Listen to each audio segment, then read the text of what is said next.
TitleMy Fiancée publicly admitted she regretted leaving her ex for me, so I ended it all.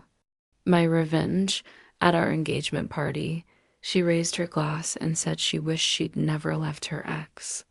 That night, my love turned into a plan. She broke me in public, so I broke her world in private. This is the story of how I turned heartbreak into the coldest revenge she never saw coming.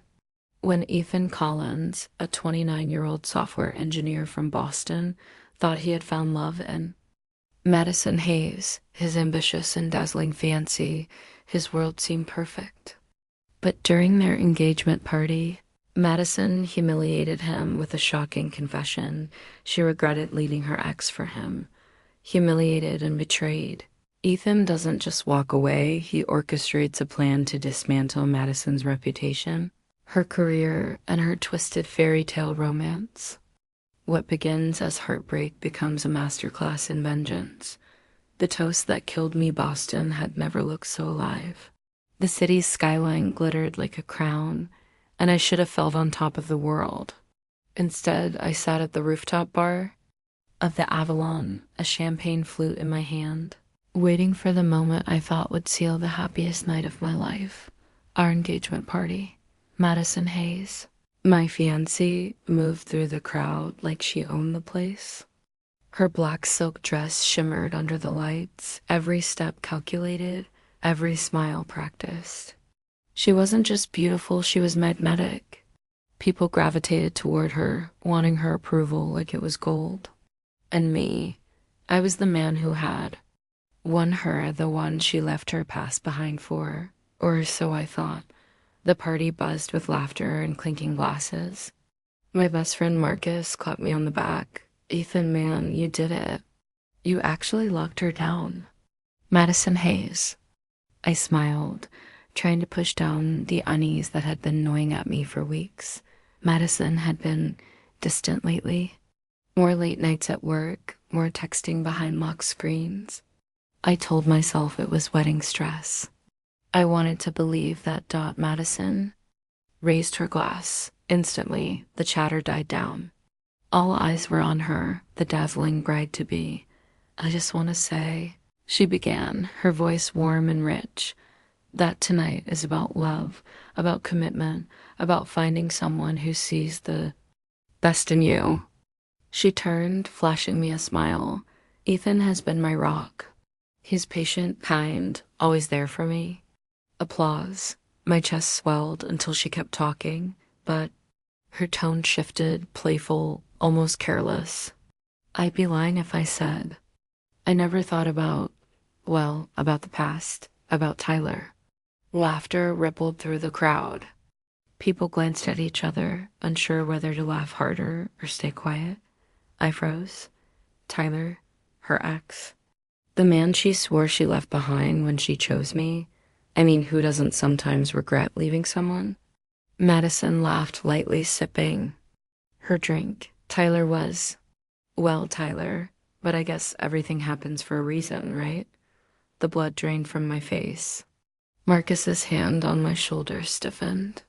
My mother's smile faltered. And Madison, my fiancée, stood there, toasting our future while admitting in front of everyone that she regretted choosing me over him. The laughter stung worse than the words. I forced a smile, clinking my glass against hers, but inside I was crumbling. Every sacrifice I'd made, every late night I'd stayed up helping her prepare presentations, every time I told myself she loved me, it all collapsed in that single toast as the music picked up and people went back to drinking. I excused myself. My chest felt like it was caving in.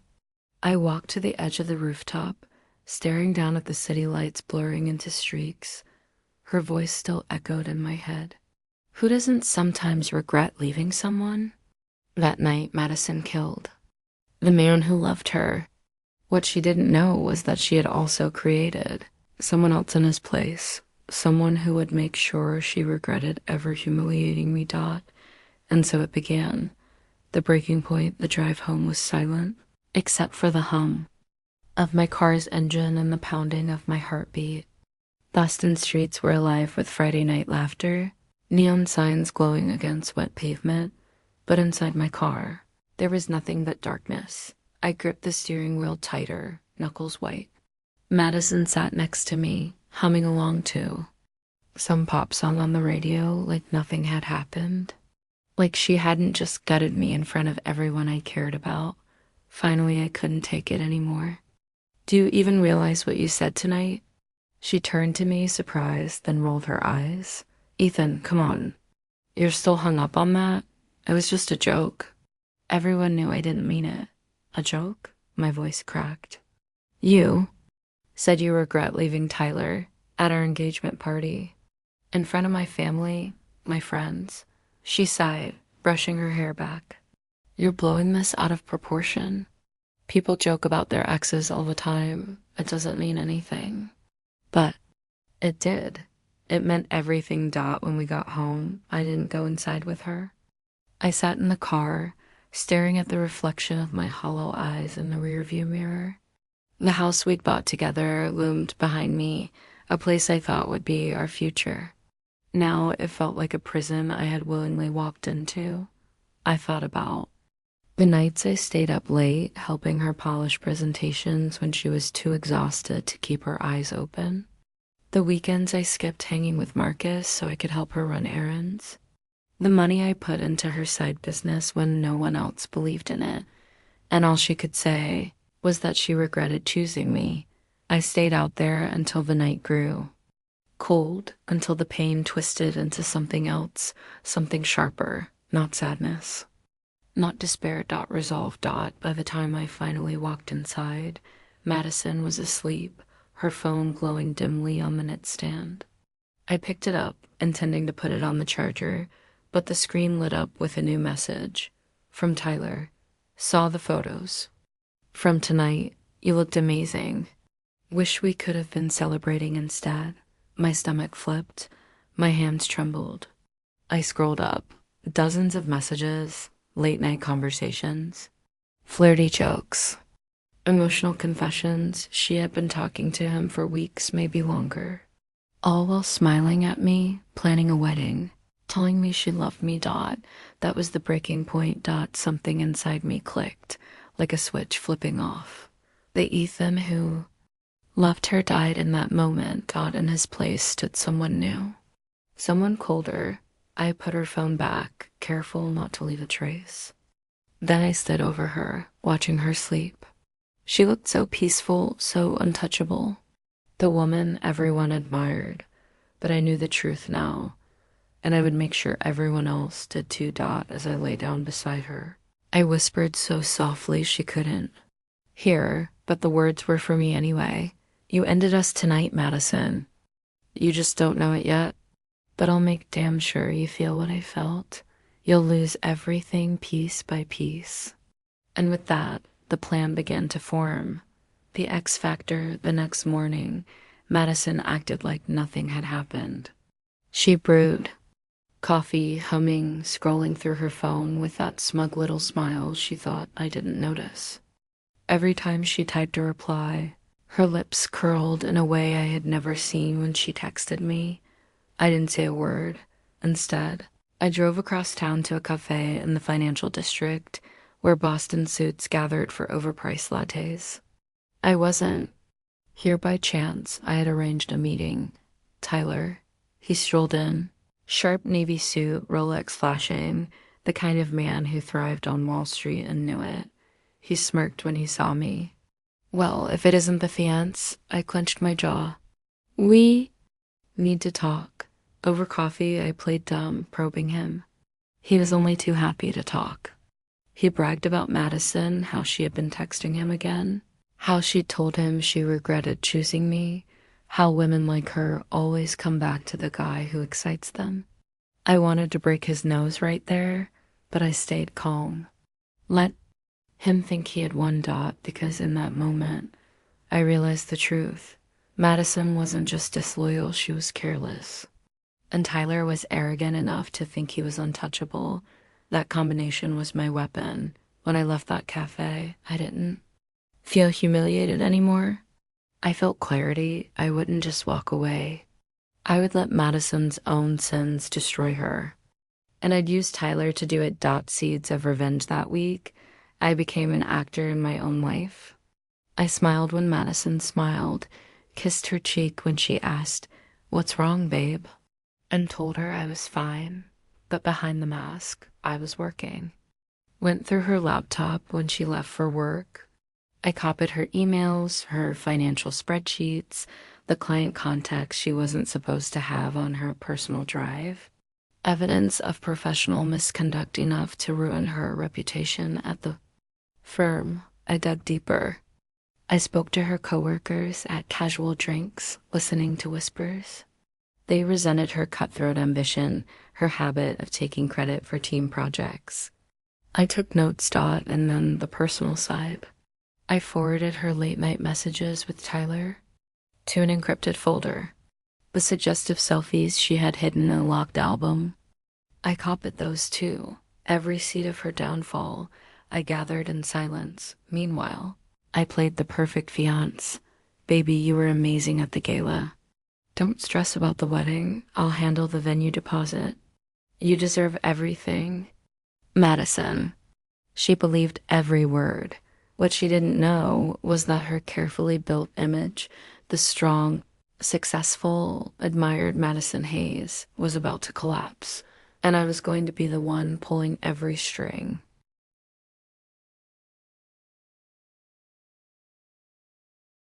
Playing the fiancé a month later, we went to tour a vineyard in New Hampshire for the wedding.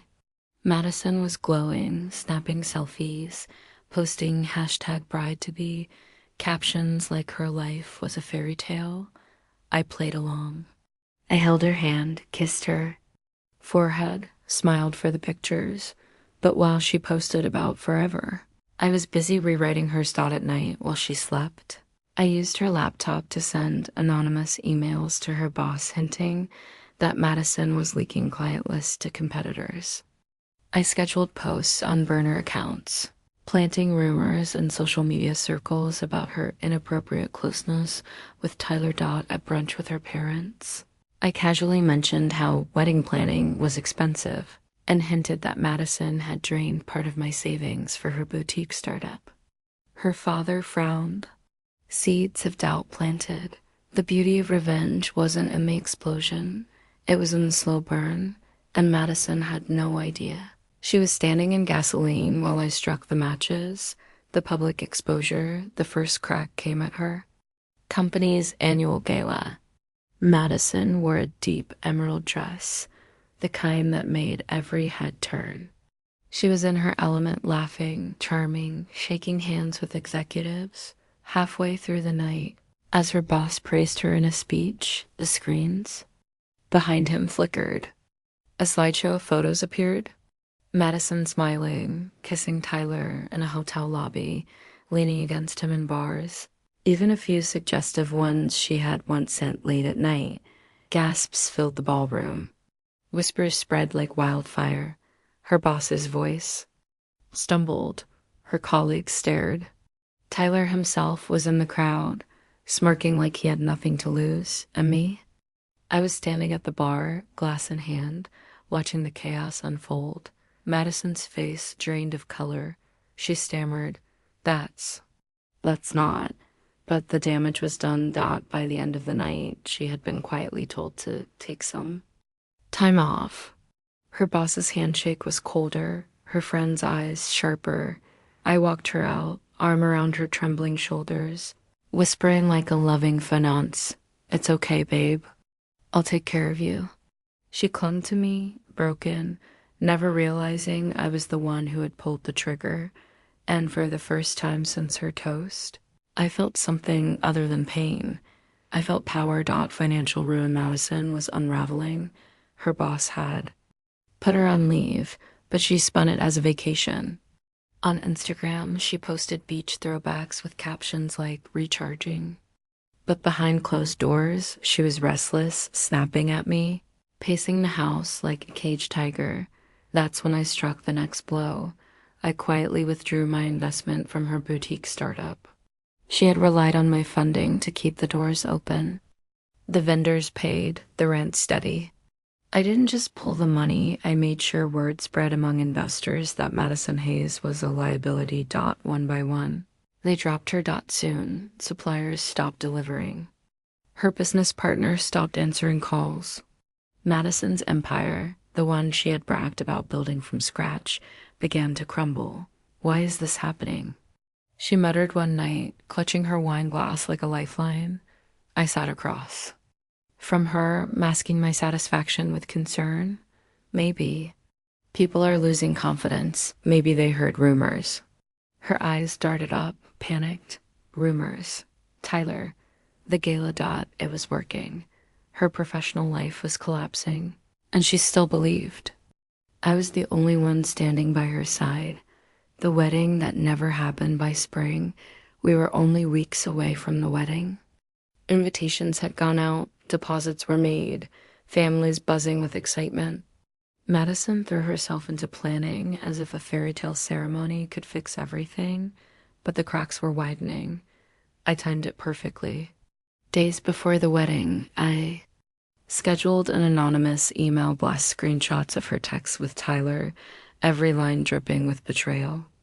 I sent them to her bridesmaids, her parents, even the pastor. I miss you more than I should. Sometimes I think I chose wrong. If I could do it all over, I'd pick you, Ty. The fallout was instant. Her mother called me in tears. Ethan, what is going on with Madison? Her father's voice was steel. If this is true, she won't be walking down that aisle. And just like that, the wedding collapsed. I watched her sob in our living room. Mascara streaked, veil discarded on the couch. She clutched her phone, calling everyone, begging them to believe her. No one did. Not anymore. Confrontation, the storm broke the night Madison burst into my apartment. Her face twisted with rage. You! She screamed, slamming the door behind her. It was you. The emails, the photos, the rumors, it was all you. I didn't deny it. I didn't have to. I just leaned back on the couch, calm as still water. What did you think would happen? Madison, you humiliated me in front of everyone. You betrayed me with Tyler. Did you really believe I'd just marry you and smile through it? Her eyes filled with tears, but her voice was venom. I made a mistake. I was drunk. I was stupid. No. I cut her off, standing now, closing the distance between us. You killed us that night on the rooftop. I just buried what was left. For the first time, she looked small, weak. You love me. She whispered. I did. I said, cold as ice. And you turned that love into ashes. Now you get to choke on the smoke. She collapsed onto the couch, sobbing into her hands. I walked past her, opened the door, and said the last words I would ever say to her in that apartment, get out. The downfall after that night, Madison's spiral accelerated. Her job terminated her contract. Her startup filed for bankruptcy. Her so-called friends ghosted her. Even Tyler, smug and arrogant Tyler, cut ties when the drama became too public. Heard through whispers that she had moved back in with her parents, that she had pawned her jewelry to cover debts, that she couldn't show her face in Boston social circles anymore. Once the queen of every room, Madison Hayes had become a ghost. I didn't need to lift another finger. She was destroying herself now, picking at the wounds I'd already cut open, and I felt free. The sweetest revenge weeks later, I saw her by chance on Boylston Street. She wore sweatpants, her hair tied in a messy bun, face pale without makeup. She didn't notice me at first, but when she did, her eyes widened with something between shame and longing. Ethan, she said softly. I should have felt pity. Instead, I felt victory. She had taken everything from me that night. The dignity of a man in love, the faith of a fiancé. And I had taken everything from her in return. But as I walked away, I realized something chilling. Revenge hadn't healed me. It hadn't made me whole again. It had just made sure she bled too. Walking away clean, one last act remained. I deleted the encrypted folder, the photos, the messages, the evidence I had gathered. The war was over, and I had won. That night, I sat by my window, Boston's skyline glowing outside. For the first time in months, I felt light. Madison's name was ashes in my mouth, her face just a memory. I raised a glass, not to her, not to revenge, but to myself, to survival. To the man who refused to be humiliated and left broken dot as I finished the drink. I whispered the truth I had learned. Love doesn't destroy you. Betrayal does. And revenge. Revenge just makes sure they remember your name. And with that, I closed the chapter of Madison Hayes forever.